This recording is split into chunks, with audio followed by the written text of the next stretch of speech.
નમસ્કાર, મહામંથન સાથે હું છું વૈભવી। મહામંથનમાં આજે બે મુદ્દા પર ચર્ચા કરવાની છે। સૌથી પહેલા વાત કરવી છે રાજ્યમાં વરસાદની શું સ્થિતિ છે તેના વિશે, કારણ કે પહેલા રાઉન્ડમાં સારો વરસાદ વરસ્યો, અનેક જગ્યાએ જળાશયો ડેમ ઓવરફ્લો થયા, પાણીની ભારે આવક થઈ અને ચોમાસાની સિઝનમાં અત્યાર સુધીમાં રાજ્યમાં સરેરાશ 51.16% વરસાદ નોંધાયો। સૌથી વધુ વરસાદ કચ્છ ઝોનમાં 58.46% નોંધાયો અને દક્ષિણ ગુજરાતમાં 55.22% વરસાદ વરસ્યો છે। પૂર્વ મધ્ય ઝોનમાં 49.39% વરસાદ અને સૌરાષ્ટ્ર ઝોનમાં 49.36% વરસાદ અત્યાર સુધી વરસી ચૂક્યો છે। ચોમાસાની સિઝનમાં અત્યાર સુધીમાં રાજ્યના 206 જેટલા પૈકી 206 માંથી 26 જેટલા ડેમ જે સંપૂર્ણપણે ભરાઈ ચૂક્યા છે અને હવે રાજ્યમાં આગળ વરસાદની શું સ્થિતિ રહેવાની છે તેની પણ ચર્ચા કરવાની છે, કારણ કે અત્યાર સુધી ખૂબ સારો એવો વરસાદ વરસ્યો, ખેડૂતો પણ ખુશખુશાલ જોવા મળ્યા અને ઉત્તર ગુજરાત હોય, મધ્ય ગુજરાત હોય, સૌરાષ્ટ્ર હોય કે કચ્છ હોય, તમામ જગ્યાઓ પર સારો વરસાદ વરસ્યો છે। પરંતુ હવે રાજ્યમાં વરસાદને લઈને શું સ્થિતિ રહેશે તેની ચર્ચા કરવાની છે। હવામાન નિષ્ણાંત કે જેમના મતે રાજ્યમાં ફરી એક વખત વરસાદની એન્ટ્રી ક્યારે થશે તેની ચર્ચા કરવાની છે અને ખાસ કરીને કયા જિલ્લાઓમાં અનરાધાર વરસાદની આગાહી કરવામાં આવી છે અને ક્યાં સુધી આ જિલ્લાઓમાં વરસાદ વરસી શકે છે તેની ચર્ચા કરવાની છે। એટલે સૌથી પહેલા કરીશું વાત રાજ્યમાં વરસાદની સ્થિતિ વિશે।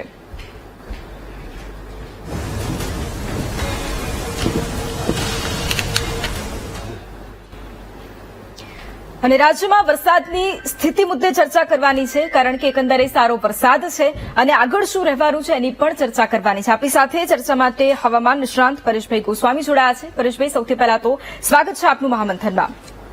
પરેશભાઈ, સૌથી પહેલો પ્રશ્ન એ છે કે હવે રાજ્યમાં વરસાદની શું સ્થિતિ રહેવાની છે?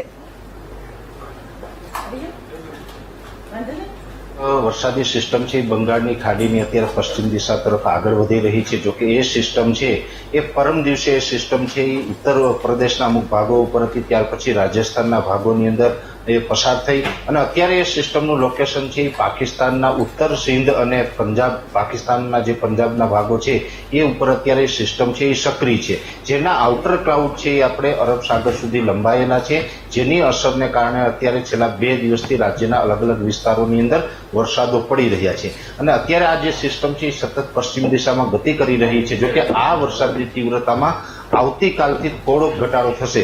જોકે આવતીકાલે 21 તારીખના રોજ પણ વરસાદો છે રાજ્યભરની અંદર ચાલુ રહેશે, પણ છેલ્લા 2 દિવસથી જે તીવ્રતા હતી એ તીવ્રતા અને વિસ્તારોની અંદર સામાન્ય ઘટાડો થશે।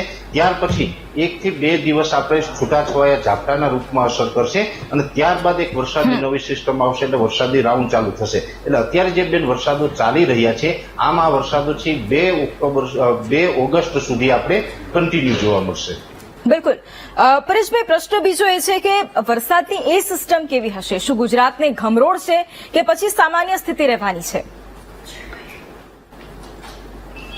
એ સિસ્ટમ છે આવનારા થોડા જ દિવસની અંદર બંગાળની ખાડીની અંદર એ સિસ્ટમ બનવા જઈ રહી છે અને એ સિસ્ટમ છે બંગાળની ખાડીમાં પણ થોડુંક દક્ષિણ ભાગો ઉપર બની રહી છે, જેથી કરીને આંધ્રપ્રદેશ અને ઓડિશાના ભાગો ઉપર થઈને સૌપ્રથમ તો એ સિસ્ટમ છે એ મધ્યપ્રદેશ ઉપર આવશે। સામાન્ય રીતે મધ્યપ્રદેશ ઉપર કોઈ પણ સિસ્ટમ આવે પછી તેના 2 ટ્રેક હોય છે, એક તો ડાયરેક્ટ ગુજરાત ઉપરથી પસાર થાય અથવા તો એ રાજસ્થાન ઉપર થઈ અને પછી પાકિસ્તાન તરફ જાય। હવે એ મધ્યપ્રદેશ ઉપર આવે ત્યાર પછી આપણે વધારે થોડુંક અનુમાન લગાવી શકીએ કે આ સિસ્ટમ છે કઈ તરફનો ટ્રેક લેશે।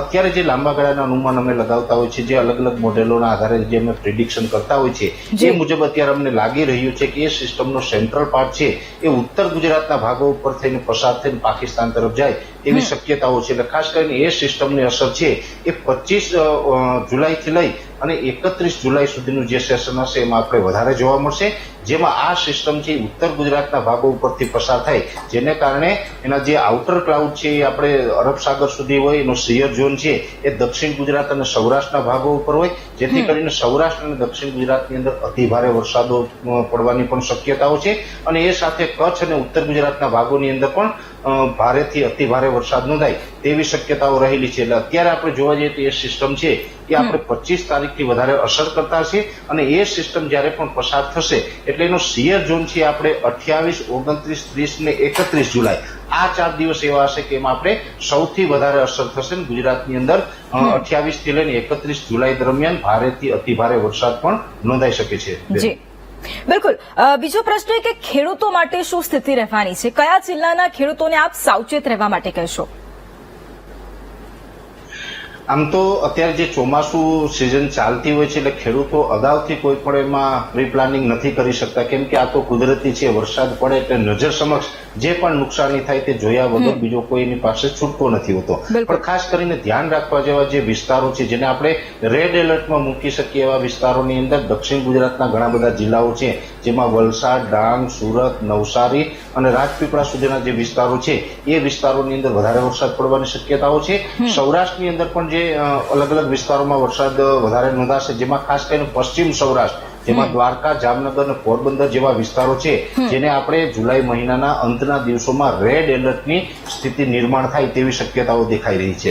કચ્છના પણ દરિયાઈ કાંઠાના ભાગોની અંદર રેડ એલર્ટ જેવી પરિસ્થિતિ જોવા મળશે. ઉત્તર ગુજરાતના નવો જિલ્લો વાવ, થરાદ, બનાસકાંઠા અને પાટણ જિલ્લો છે જેની અંદર પણ ભારેથી અતિ ભારે વરસાદો નોંધાઈ શકે છે. ખાસ કરીને આ સિસ્ટમ જ્યારે પણ ગુજરાત ઉપરથી જો પસાર થાય તો એના જે આઉટર ક્લાઉડ હોય અરબ સાગર સુધી લંબાય, જેને કારણે અરબ સાગરમાંથી સંપૂર્ણ ભેજ છે એ ખેંચી શકે. કેશાકર્ષણના નિયમ પ્રમાણે જ્યારે અરબ સાગર આને ભેજ સપ્લાય કરવાનું કામ કરે એટલે સ્વાભાવિક રીતે અરબ સાગર છે એ વધુ એક્ટિવ થઈ જશે અને અરબ સાગરની અંદર ઊંચા મોજા ઉછળે. અરબ સાગર છે એ થોડોક તોફાની જોવા મળે. એટલે આપના માધ્યમથી અમારી એ પણ અપીલ રહેશે કે આમ તો આ સમયગાળા દરમિયાન કોઈ મિત્રોએ, માછીમાર ભાઈઓએ દરિયો ન ખેડવો અને ટુરિસ્ટ મિત્રો જે છે એની પણ ઊંચા મોજા ઉછળવાની સંભાવનાઓ છે, જેથી કરીને દરિયાકાંઠાથી દૂર રહેવું એ જ આપણા બધાના હિતમાં રહેશે.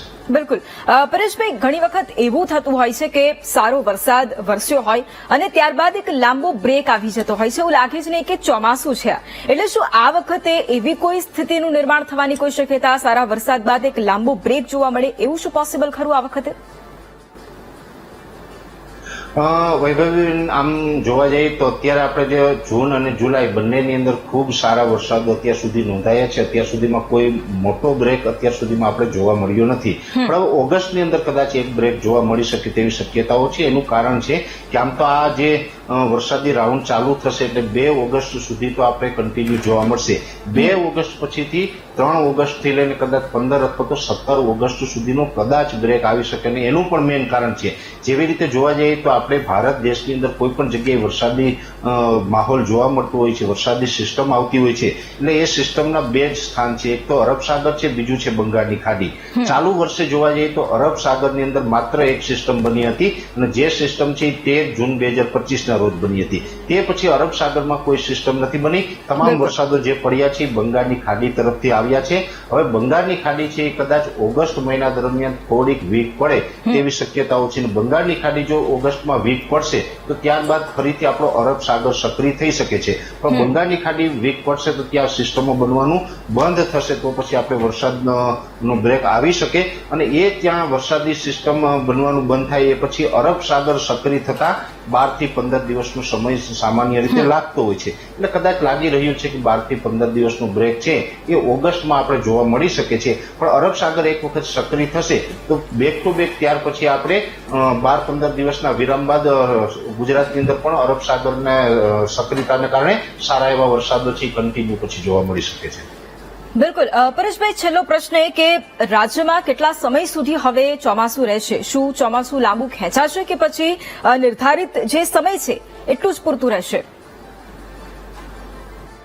આમ તો નિર્ધારિત સમય કરતા કદાચ એક અઠવાડિયું આપણે લેટ મોન્સૂન વિથડ્રોલ પ્રોસેસ ચાલુ થાય તેવી શક્યતાઓ છે. સામાન્ય રીતે જોવા જઈએ તો 15 સપ્ટેમ્બર પછી ગમે ત્યારે ચોમાસાની વિદાયની શરૂઆત થઈ જતી હોય છે. અને ચોમાસાની જે વિદાયની શરૂઆત થાય છે, મોન્સૂન વિથડ્રોલ પ્રોસેસ ચાલુ થતી હોય છે, એટલે 8 થી લઈને 10 દિવસની અંદર ઓલ ઓવર ગુજરાતમાંથી ચોમાસાની વિદાય થઈ જતી હોય છે. પણ આ વખતે એવું લાગી રહ્યું છે કે સપ્ટેમ્બર મહિના દરમિયાન ચોમાસાની વિદાયની શરૂઆત નહીં થાય અને જે ચોમાસાની વિદાયની શરૂઆત છે એ લગભગ 2 ઓક્ટોબરથી લઈને 12 ઓક્ટોબર સુધીનો જે 10 દિવસનો સમયગાળો છે એ સમયગાળા દરમિયાન જોવા મળે એવી શક્યતાઓ છે. અને સપ્ટેમ્બર મહિનો છે એ સંપૂર્ણ સપ્ટેમ્બર મહિના દરમિયાન આપણે વરસાદો છે ચાલુ રહેશે, કેમ કે ઓગસ્ટના એન્ડમાં જે આપણે અરબ સાગર સક્રિય થશે અને અરબ સાગર સક્રિય થાય એટલે તે પછી લાંબો સમય સુધી સિસ્ટમ ક્રિએટ કરવા માટે સક્ષમ છે. એટલે આપણે ઓગસ્ટ અને સપ્ટેમ્બર બંને મહિનાઓની અંદર પણ સારા વરસાદો જોવા મળશે. જો કે ઓગસ્ટ મહિના દરમિયાન આપણે 2 થી લઈ અને 15-17 ઓગસ્ટ દરમિયાન થોડોક બ્રેક આવી શકે,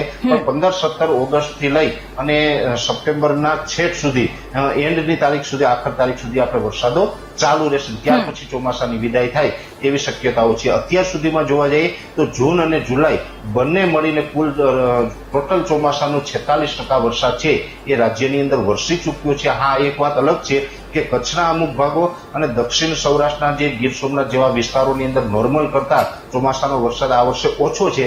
પણ હવે આગળ ઉપર જે ઓગસ્ટ અને સપ્ટેમ્બરમાં જે વરસાદો પડશે એટલે ઓલ ઓવર ચોમાસાની જે એવરેજ છે એ લગભગ 98% થી લઈને 106% સુધીની જોવા મળે અને એકંદર ચોમાસું છે એ સારી રીતે પૂર્ણ થાય તેવી શક્યતાઓ છે. એટલે ચોમાસું પણ એકાદ અઠવાડિયું છે એ લેટ વિદાય લે તેવી શક્યતા અમે માની રહ્યા છીએ.